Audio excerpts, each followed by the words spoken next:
Friday at 2. I'll have Patty post that by Wednesday.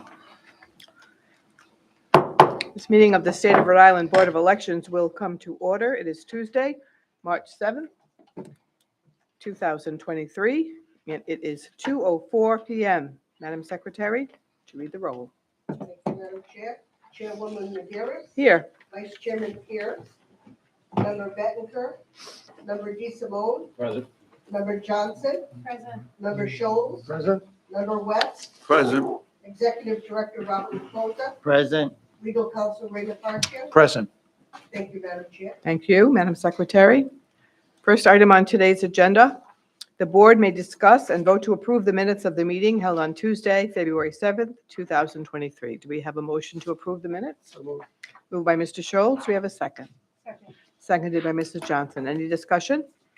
Hearing none, all in favor signify by saying aye. Aye. Those opposed? It's unanimous. Item number 2, the board may discuss and vote to elect a new chairperson to serve on the legislative subcommittee to review campaign finance and election legislation submitted to the General Assembly in 2023 and provide a report of their review to the Board of Elections. Now, this committee was made up of, I believe it's 4 That's correct. members, and Mr. Pierce has asked to not be serving for this time around. And Marcella has indicated an interest in serving, so perhaps we can put her as that 4th member of the board, the legislative committee, to serve. Also, Mr. Scholes has indicated an interest in being the chair after I forced him. Said in a nice way, wasn't it? So at this point, I think that I think that would be a good makeup of the committee. So I suppose last time we had the board vote when we formed this committee originally. So if the board would like to discuss that or has any other inclination, they should speak now. No, I'll make a motion to name Commissioner Scholes as chair and also to do you need a second motion for? I think we can combine them, we can combine them. Okay, and also to authorize Marcella as the 4th member. Perfect. We have a motion. Do we have a second? Second. Seconded by Mr. West. Any discussion? Hearing none, all in favor signify by saying aye. Aye. Opposed? Thank you for serving. It's unanimous. Item number 3, we are actually moving this item to the June 2nd meeting of this board. That's correct. At this point, it doesn't need to be looked at, and we can review it at that time. That's Correct, Bob? correct. That is correct. Item number 4, the board may discuss and vote to support the legislation, House Bill 5459 and Senate Bill 318, regarding the risk limiting audit law by Common Cause of Rhode Island as set forth in the attached summary. So I think at this point, we'd like to hear from Mr. Marion.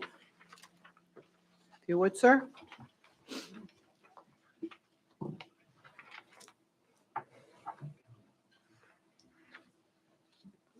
Okay, there we go.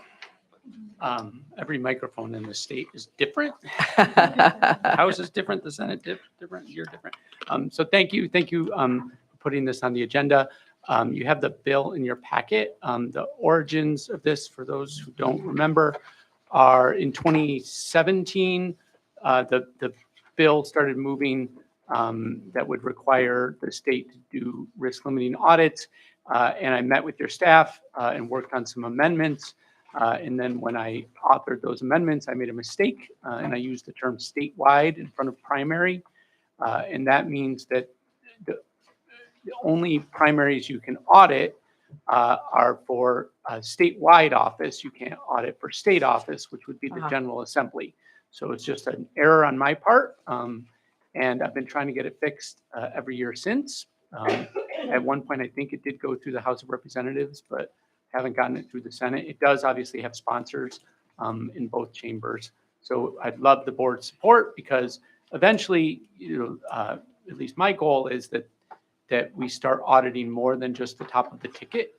That's what we're seeing in Colorado, which is the first state to do this. They're starting to go down ballot more in the races they audit. And, you know, the origin of the bill moving was a local question, you know, in North Kingstown.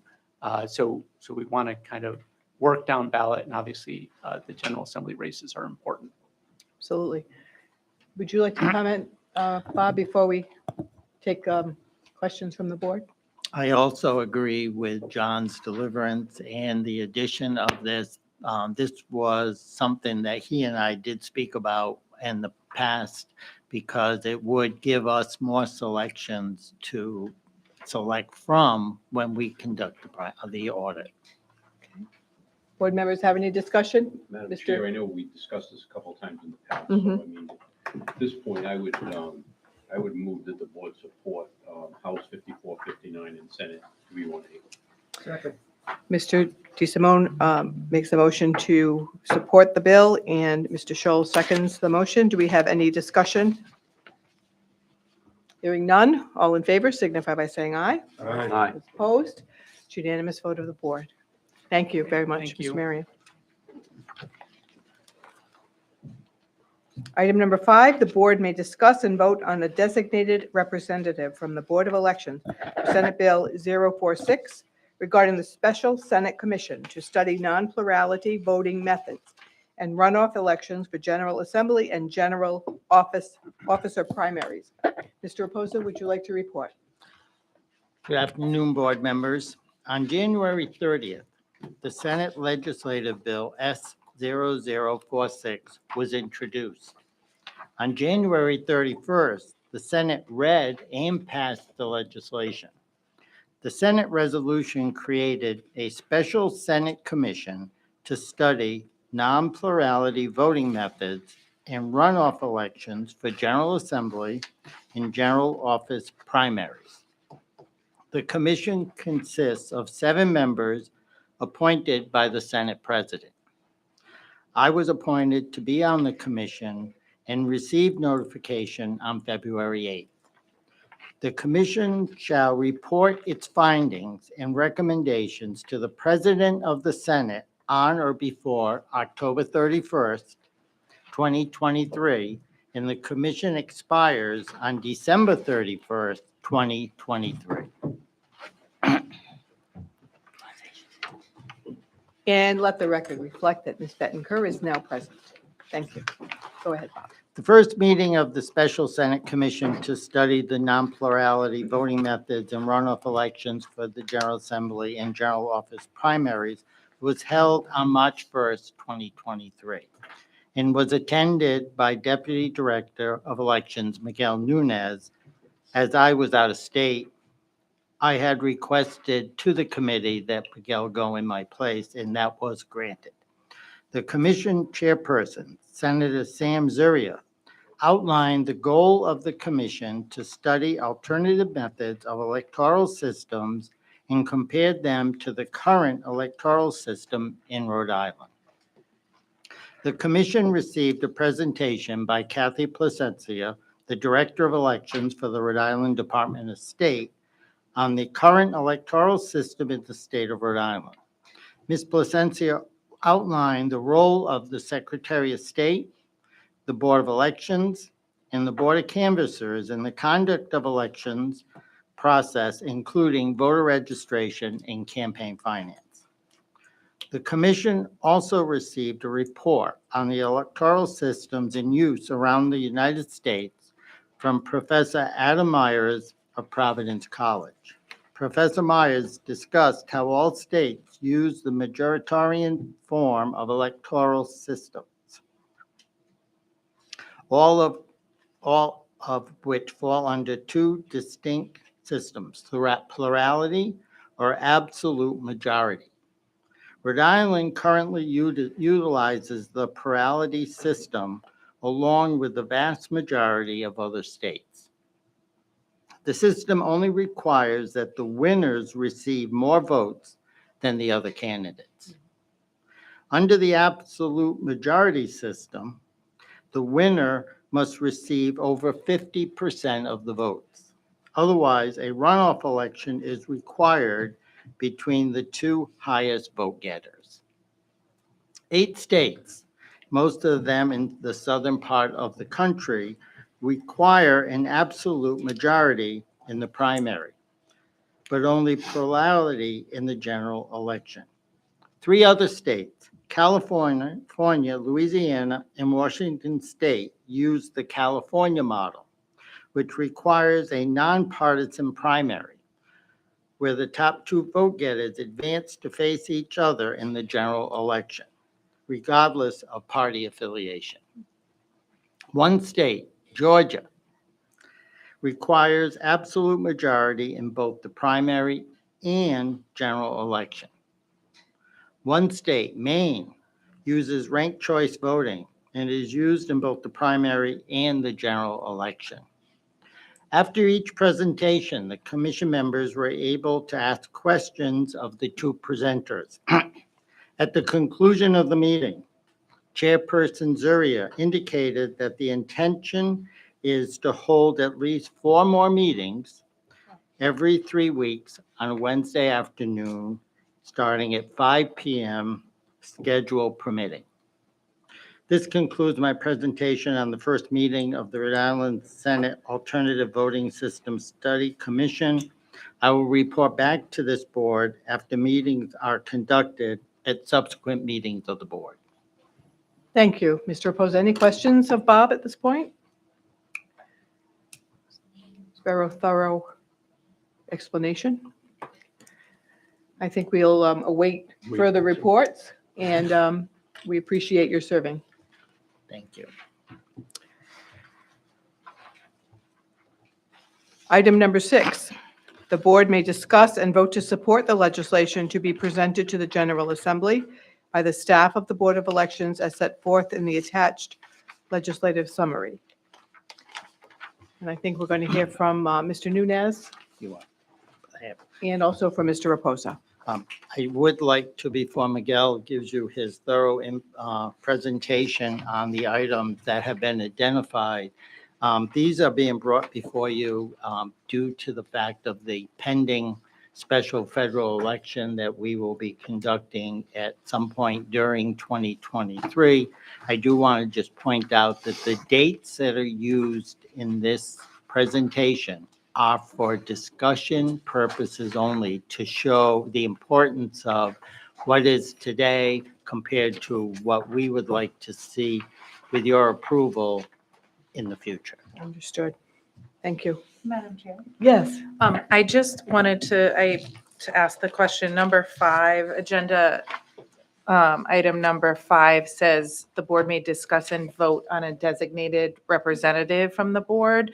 So I didn't know if that's meant that we should I designate think Bob. that may have been prepared No. ahead of the actual Okay. appointment. I'm not sure it's necessary at this I point. think the legislation lets the Senate president do it rather than us. Exactly Okay, right. fine, So, fine. but That's thank you for exactly that what clarity. happened. I don't know. That is what happened.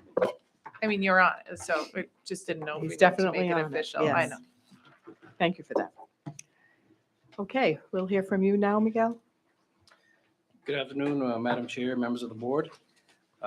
First of all, I wanted to thank Kathy Placentia, the Director of Elections, for the Secretary of State, as well as Greg McBurney, the Deputy Director of Elections for the Secretary of State, who were very helpful in working closely with Bob, and subsequently with Ray to review the potential changes that are required for this special federal election that would be required later this year.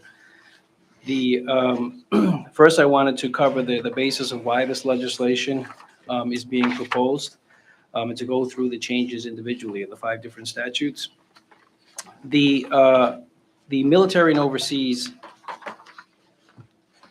Empowerment Act of 2009, or the MOVE Act, requires that ballots requested by military and overseas voters be transmitted no later than 45 days before a federal election. Current law for special elections allows a total of only 67 days between the day a candidate actually declares for office and the actual election day in which that person is elected to office. These proposed legislative changes would only impact special elections for federal offices, except for the change to uniform deadlines, as I will discuss in the next few slides. To give you a visualization of the current problem faced under the current law, if, as an example, for a sample election on November, if it were to be held on November 7th, for example, declarations would be held on August 4th through 25th, is when candidates would declare for that office. However, as you can see, the actual ballots for that election that candidates have not declared for would actually be required to be mailed out by the Secretary of State's office by Saturday, August 19th. So clearly, we cannot send out ballots for a primary or election, a primary that has not even had any candidates declared for. Again, you can see the time frame there. September 23rd would be when the military and overseas ballots would be required to be sent out under the MOVE Act for the November 7th election. Once again, if we were to follow federal law, we would be needing to send out ballots for the general election before the primary was even held for that particular office. So clearly, the number of days between the declarations period and the primary, which is currently 39 and 40 days, and between the primary and the election, which is only 36 days under this sample date, is clearly not enough time to allow for the MOVE Act to be implemented.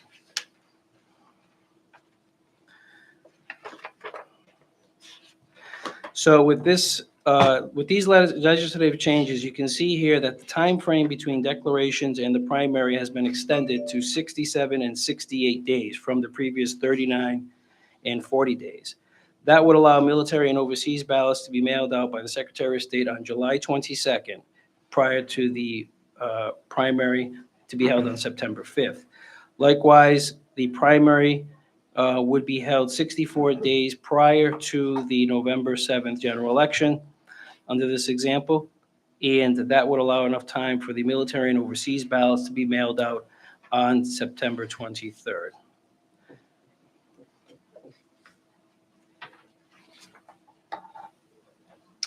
So each of these changes to these 5 sections of the law effectuate the changes that you just saw on that timeline. The first one is to 1717, which would be a change to the disaffiliation, a slight change to the way that the disaffiliation deadline is currently implemented. Now, this one does not directly impact the timeline that I just indicated.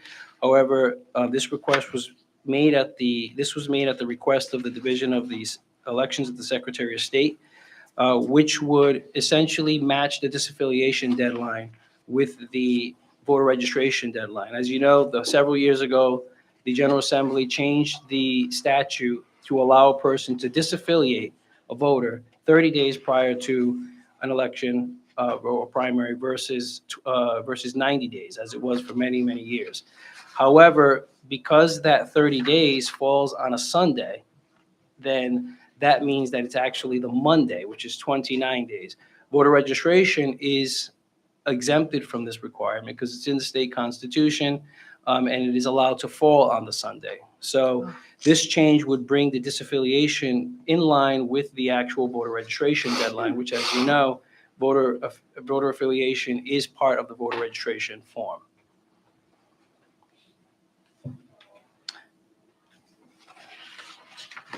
Second section, 1714.1, the language here is changed, which would, for federal special elections, change the deadline for declarations of candidacy. As I mentioned, from 67 to 68 days preceding the primary. This change is required to allow for that over 45 days period for the mailing of military and overseas ballots. And again, this would only be in effect for federal offices, special elections for federal offices. 1714.1, this change for federal elections was also made in discussion with the Office of the Secretary of State to change the disaffiliation deadline for candidates to match the party disaffiliation deadline for voters for these special elections. Because there is, as many people may not be aware, there is still a 90-day period requirement for disaffiliation for candidates, whereas for voters, that was brought down to 30 days. Note that under current law, the party disaffiliation deadline for candidates has already passed if this special election were to be held for the August primary and an October election. So in effect, if it was decided that the special election for Congressional District 1 were to be held in October, the deadline for actual candidates to actually disaffiliate in time for that was last week. So this would reduce that period to 30 days, which would be the same as for voters.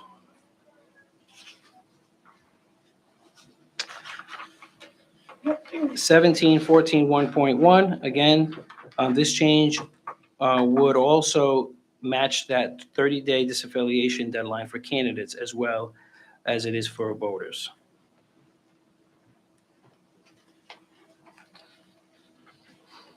Seventeen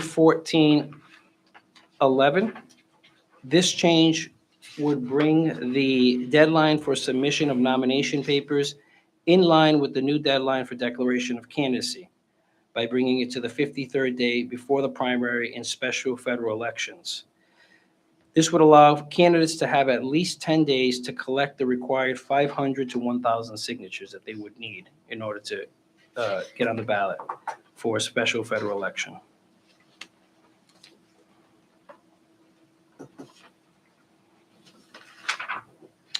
Seventeen 12 is the last change. This change would allow the Board of Canvassers 6 days to certify the signatures on nomination papers submitted by candidates.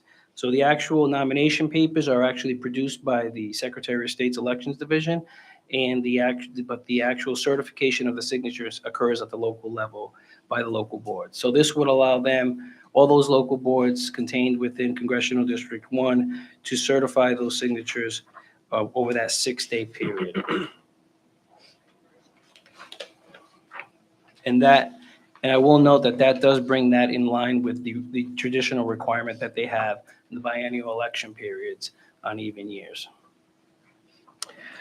I'd be happy to answer any questions. Okay, I do have to commend the good work here. I mean, if you think about what it took for going through the laws to make sure that we, in this unique situation, that we are making these changes to be able to have this go seamlessly. So, good work there. Does any board members have any questions or concerns they'd like to raise? Mr. I Schultz? just have one question. Over the past couple of elections, we've had disputes over timeframe for those people who challenge the signatures of nomination papers. Okay, so what changes have been made in this special election to allow more time for us to consider, or Board of Canvassers to consider challenges to the signatures on the nomination papers? Well, as you know, that legislation, there is actually currently a bill before the General Assembly to make those adjustments for all elections. However, we did have some discussions about including that in this, but I think that we were trying to, because there is already legislation submitted regarding that, and to try to simplify this as much as we could for quick passage. And it is only for one office. So we do feel that the 2 days that we would currently have would probably be sufficient to handle any objections for this one particular office. Okay. Any other concerns? Yes, Marcella. So you mentioned several times about the timeliness of it, and so, which I agree, and the 90-day thing, that was really helpful to know, like, oh, it would have been last week. And so I guess my question is for all of you is, because this is a priority, how are we making sure, like, these bills have not been introduced yet, correct? They And- are being presented to you. Yeah. For your authority for us to present these, hopefully tomorrow, to the General Assembly. Correct. Yeah, no, and that's good to hear. I guess my question is, how are we ensuring that they understand the urgency of it? This has to be passed within the next month, like at the latest, basically, in order for everyone here to be able to do their job, right? And so I guess it's because it's now urging the governor's office and also the General Assembly to make sure that they do their job within the next month. And so I guess I don't know if there's more thoughts of what we're sharing with them to say that, or We will, well, I will submit these to the chair and Senate for the judiciary, and I will also speak to the chair in the House and explain to them, with your approval, how important these are, that these must pass, because the way the current law is written, the declaration alone makes having a federal election under current law impossible. sorry, just one last Correct. clarification. So you're speaking with the chairs of the committee and judiciary in the Senate, and then municipal government in the House. Are you speaking with leadership in both bodies? I can, I think, I can. humble opinion, I think you should. I think we all understand the urgency, but, that's a good point you're making, Marcella. Any other discussion on this issue? I think it's been No? said enough that it needs to be done as It's the quickly as urgency. possible. Yes, understood. And I'm sure that there are others who will bring this need forth as well about the urgency. Do we have a motion that we would like to make relative? Do you have something else, Mr. No, Schultz? no, I just make a motion Awesome. for the board to accept the presentation by staff and support the proposed legislation. Very good. Do we have a second? Seconded by Ms. Bettencourt. Do we have any other discussion? Hearing none, all in favor signify by saying aye. Aye. Those opposed, unanimous vote.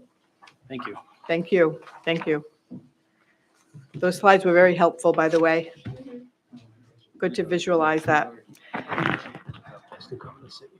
Item number 7, the board may discuss and vote to support the legislation to be presented to the General Assembly by the local Board of Canvassers as set forth in the attached legislative summary. Bob, do you wish to address this, or should we have Mr. Nick will come up and talk to you. So we'll hear from Nick. From the City and Town Clerk Association, and then I will comment after Nick completes. Very good. Thank you for coming, Nick. Well, thank you, Madam Chair, and members of the board, good afternoon. So this legislation is a product of discussions that the Elections Committee of the Town Clerks Association has had with Executive Director Raposa regarding how we normally allocate polling locations for special elections, for primaries, for the presidential primary, and also special elections in general for the main election. Give a little background. In the city of Cranston, in 2012, for the presidential preference primary, we opened up 6 polling locations. There was 1 poll per ward, which was adequate. There weren't any issues reported there. In 2016, again, a little before my time, but in 2016, again, the city opened up 6 polling locations for the PPP. That was 1 poll per ward, and that was actually a pretty busy presidential preference primary. But I remember voting in the busiest poll in the city in Edgewood, and I think the longest wait time was about 10 minutes. So it wasn't, again, it wasn't really an issue. That said, in 2020, with you never really know with the PPP who's going to be dropping out from the race. You don't know how busy it could be. We decided to plan to open 12 locations, which would have been 2 per ward. Obviously, COVID hit. It became a predominantly mail ballot election. And at the end of the day, the city actually only opening up 2 locations. And that was partially with the help of the governor's executive order at the time. In 2021, as you may recall, we had a March special election, a statewide special, first time in a couple of decades that had happened.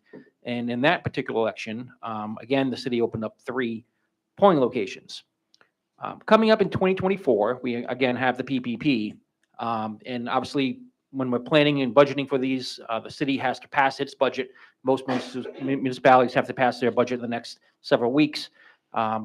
Looking at past turnout, past number of polls open, and I'm currently planning to open 12 polling locations for the city in 2024 for the PPP, although I'm budgeting for 18. And it could actually end up being a little more than that if this legislation doesn't pass. So the idea of this legislation is to basically codify existing practice, what we've already always long done for the presidential preference primary and have historically done for most special primaries and special elections, and that's allow for the combination of polling places higher than what the current precinct cap would allow. So for example, the current law is not substantially more than 3,000 registered voters in a precinct. Well, in one ward in the city of Cranston, there are nearly 10,000 registered voters. We've had no issues in the past opening up one polling place. The intention actually is to open up 2 polling locations.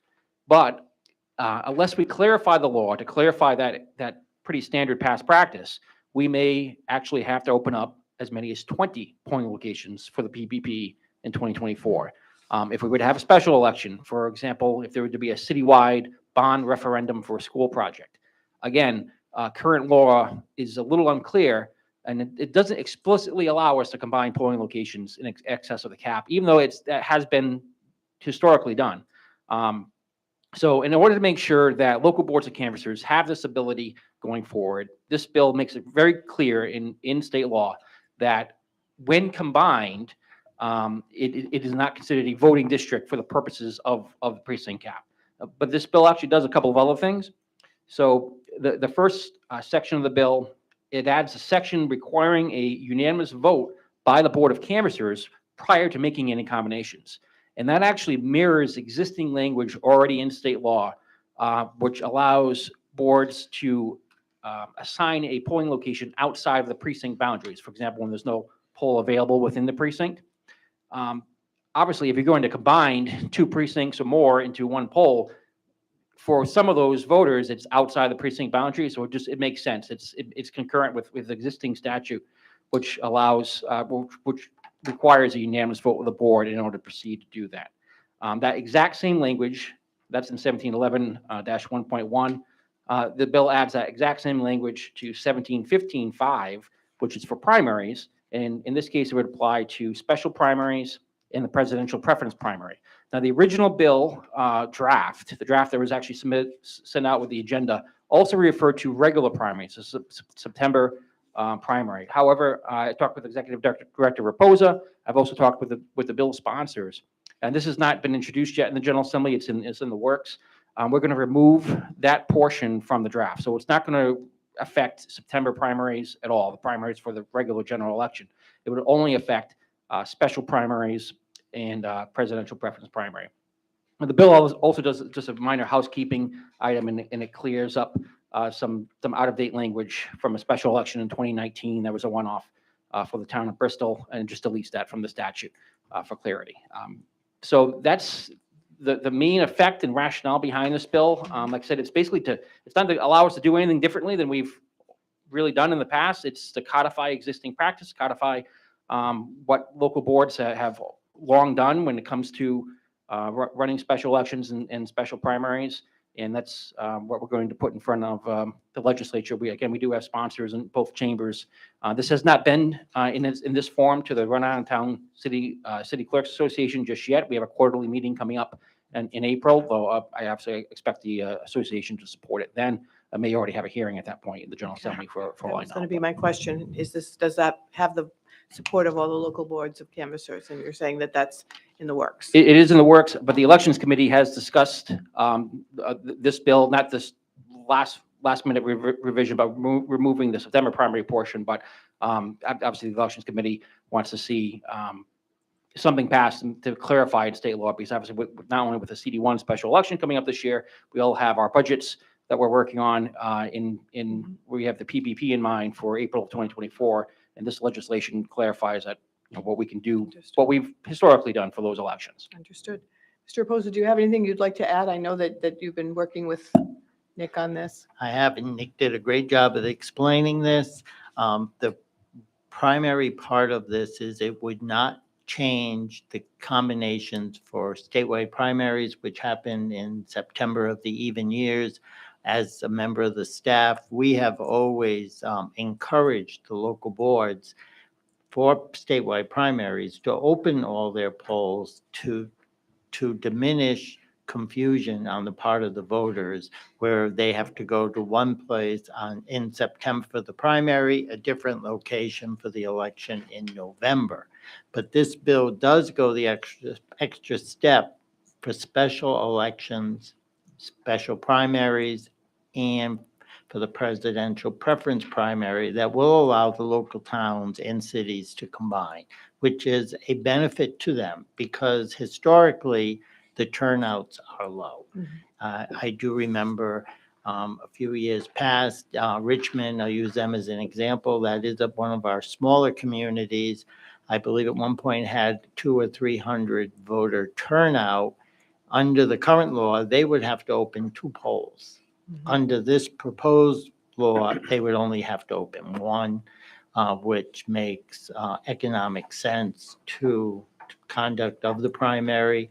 And we would push this law as the member of the staff because this would mean that anyone in Congressional 1 for this upcoming special federal election, if it passes in time, would be able to combine for the primary and again for the election. And it's only with our vote of approval in any case. That correct? is correct. Any other questions of Bob or Nick at this I point? have just one. Sure. Just, in looking at the legislation, the notification portion of it, and I know it's the old language that talks about a newspaper. Has it been given any thought to maybe point. asking to have it put online as, either as well or instead of? I did give it some thought when I was drafting this a couple weeks back, and again, when I relooked at it this morning, it's like, oh, I'd love to change that line, but I didn't want to make it too complex and try to kill too many birds with one stone, but I put it on my back burner to maybe introduce I in the might think future. of at least adding it because I think the people who would go online are significantly more than the people that are going to look at the notices in the newspaper. I think I you're agree. making a very give it good to point, and Bob, I'm sure you would be in favor of that change as well. I would. Particularly given the fact that I think even most people who read the newspaper read it online. I So agree. Exactly. just a thought, but certainly I would, Madam Chair, I would support it. Yes. Any other questions? Yeah, Discussion? Just out of curiosity, I guess. Yes, Mr. West. Right now, what you're doing is because the primaries have been low, correct? Turnout has been low. So what happens now if all of a sudden you get a good turnout? Well, that's the key. That's why this law actually has so many built-in protections, because not only does it require a vote of this body, of the Board of Elections, prior to even beginning the process of consolidating.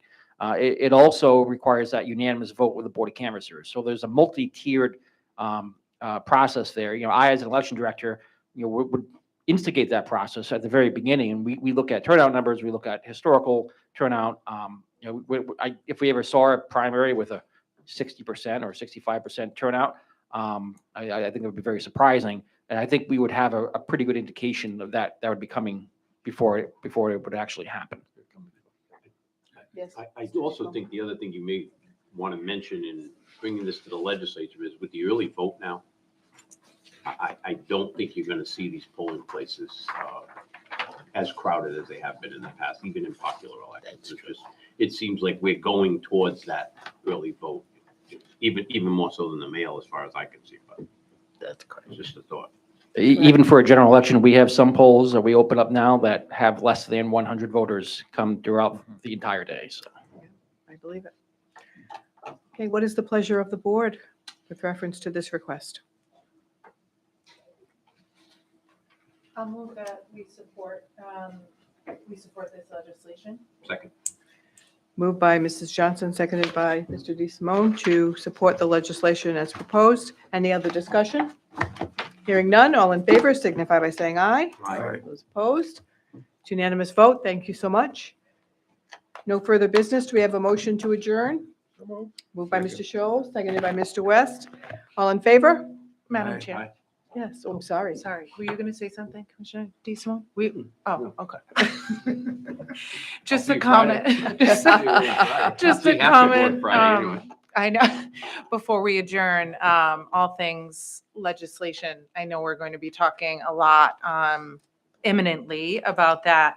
But just want to point out that tonight, there are some pretty major election bills on Senate Judiciary Committee and then some on the House side tomorrow. I have a meeting there. I might sit in on some of the hearings, but in the vein of humble opinion or suggestion, last year, as we recall, there were a lot of questions in committee, which is partly why this subcommittee was formed, of what the Board of Elections thinks about said legislation. So in my humble opinion, I think it would be really important if Miguel, Bob, a member of the staff, could be present for those hearings, even ahead of us meeting. I think, yeah, I Oh, think that good. was the plan, Excellent. but Okay, yes, good. Not tonight, but tomorrow night. yes.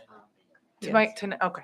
The other Yes. thing, Madam Chair, I Yes. think we may want to give some thought to next year is maybe scheduling the subcommittee hearings earlier and asking basically some of the sponsors of these bills to present them to us before they put them in. so That's that a we very can- good, very good and, you know, point. give them an opportunity to do that, so that, we're at least not reviewing them when they're already submitted. They may be already going to sub A by the time we get to review that. Very good point. Chair's going to be hard at work on this subcommittee. Okay, thank you for that. I know. We have a motion and a second to adjourn. All in favor signify by saying aye. Aye. Those opposed? We are adjourned at 2:44 PM. Thank you so much. Yeah. You know, there were like, I was looking at